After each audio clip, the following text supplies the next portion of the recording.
Hey there everybody, I'm Dave Brooks with Dave Brooks Artist Development and thevocalteacher.com. And today I want to talk about new singers. If you've never had technical training before and you're thinking about, diving into your voice and figuring out what you really have under the hood, there are really critical components. As a vocal coach of over 17 years doing this, really critical components that you as a new singer absolutely want to be aware of when you're starting this out. Number one is obviously breathing. You'll hear that term used over and over again, good diaphragmatic breathing, breathing from your stomach area, not from your chest. When you breathe from your diaphragm, you're literally giving yourself almost twice the amount of air than you would if you were just breathing. You run out of air much quicker. And try that at home. Breathing from your diaphragm, tummy.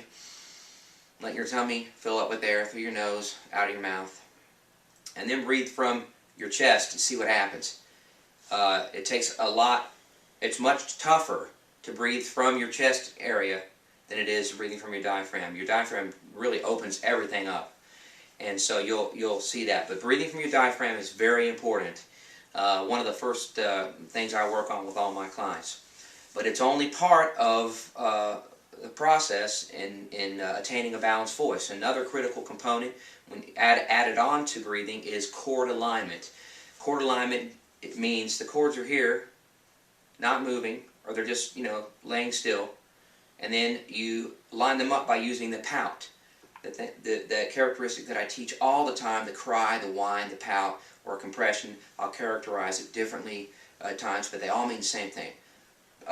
Pouting keeps those chords, brings them together using the arytenoids. The muscles are directly on the either side of your vocal cords. And you do it by just that vocal fry edge that I had to my presentation. It's a pout.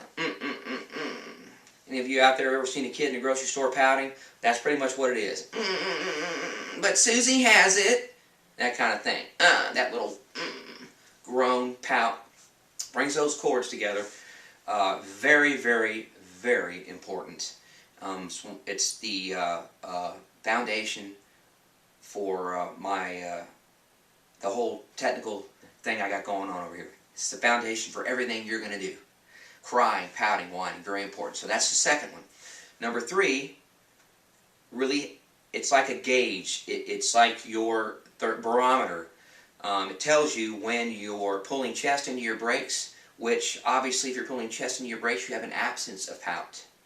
So the best way, the best way to combat that is to make sure when you're doing your exercises at first, keep your hand on your larynx to make sure that you have a good stable larynx. Your larynx should not be shooting up into your throat like this. Sound like a little munchkin when I talk like this. But it should be right here, stable. And sometimes I'll characterize it as a low larynx. Low meaning you want to hoot it or pout as you go through some of your exercises. And I implement the hoot and the pout in different times during my sessions. It's all systematic training that we do here. One lesson is built upon another, upon another, upon another. I don't just randomly pull this stuff out of a hat and have you do it every time you come in. The stable larynx is very important. So, from a technical perspective, from a balanced voice, for a balanced voice rather, new singers, breathing from the diaphragm, very important. Number two, combining that with good lateral tension through the use of the pout, keeping those chords aligned, gives you more support in your air, gives you more air to work with. Number three is your stable larynx, keeping that larynx in a neutral position through the use of the hoot or woof, the woofy sound. Now, those are the three basic components of a balanced voice, critical. Number four, you absolutely deserve to have scales to practice these components in. So the best way to start out as a new singer is just basically the C, D, E, F, G.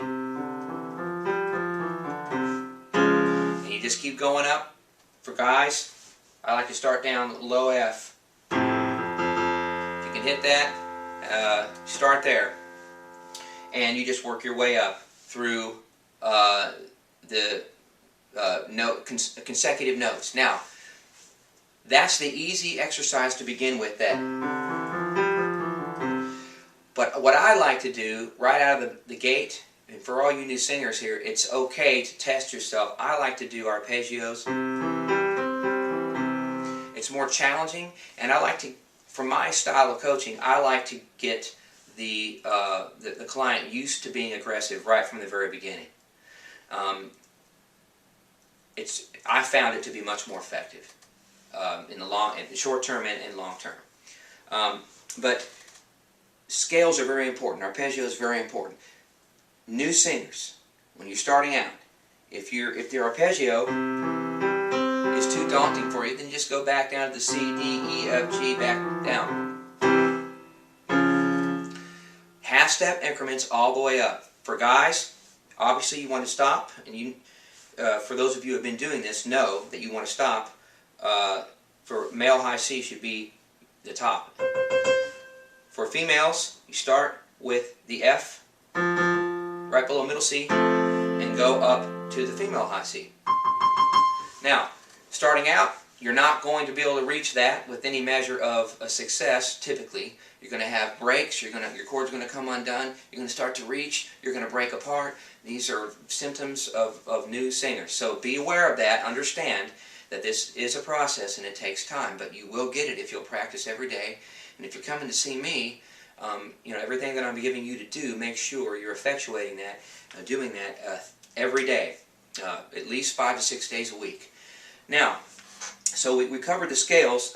There's different scales that we'll do later, more advanced scales that I do with my long-time clients, people that understand this technique and are doing it well.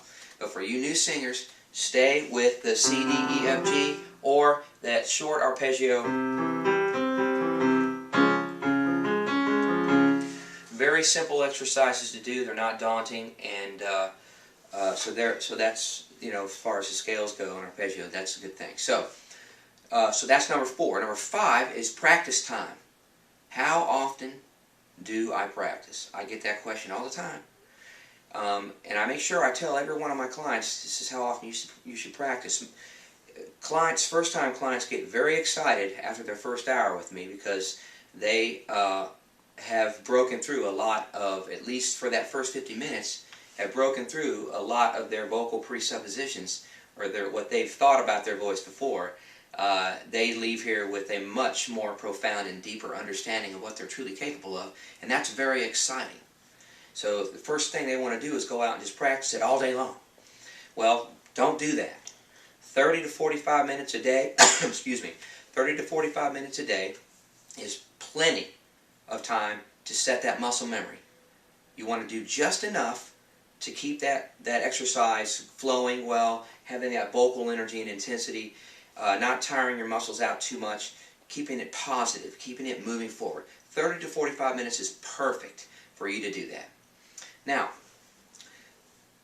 30 to 45 minutes, Monday, Tuesday, Wednesday, Thursday, Friday, Saturday, skip Sundays, or it doesn't matter what day you skip, but just make sure you give yourself at least one day, if not 2 days of rest a week, depending upon how tired you're getting. Now, I come to that because as a new singer, all my beginning singers always have this apprehension. They get in here, I give them all these new scales to do, they go home and they'll do them, and I'll get emails and texts on my phone like, I'm tired, my muscles are really sore, is that normal?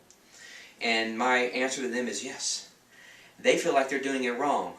Like I'm doing something wrong because it hurts a little bit, it aches a little bit, but for the most part I just feel really tired. I did it 2 days in a row and I got up the next day and I was a little hoarse and I couldn't sing that much. Don't make the mistake of thinking that that's because you're doing it wrong.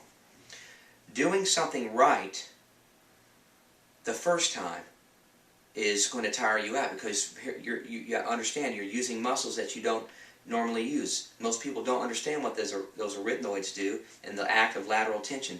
Just by using that tires those muscles out because they're not used to being used. So understand that it's okay to get tired. Do your scales, and when you do get tired, stop. Take a break. Grab some water. Take 30 seconds to a minute. Relax. Hit those scales again.